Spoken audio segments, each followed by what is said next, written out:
நாளைய தினம் நடைபெறவுள்ள உள்ளூர் அதிகார சபைகள் தேர்தலுக்கான தேர்தல் பணிகள் தற்போது யாழ்ப்பாணம் மத்திய கல்லூரியில் ஆரம்பமாகியிருக்கிறது.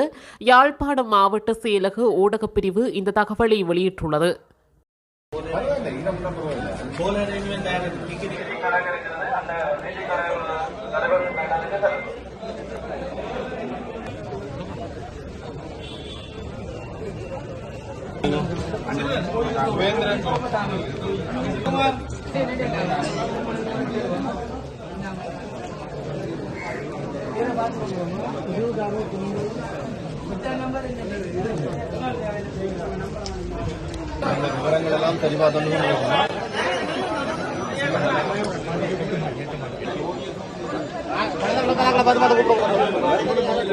இதுபோன்ற செய்திகளை உடனுக்குடன் அறிந்து கொள்ள தமிழ் பிளஸ் யூடியூப் சேனலை மறக்காம சப்ஸ்கிரைப் பண்ணுங்க, கமெண்ட் பண்ணுங்க, ஷேர் பண்ணுங்க.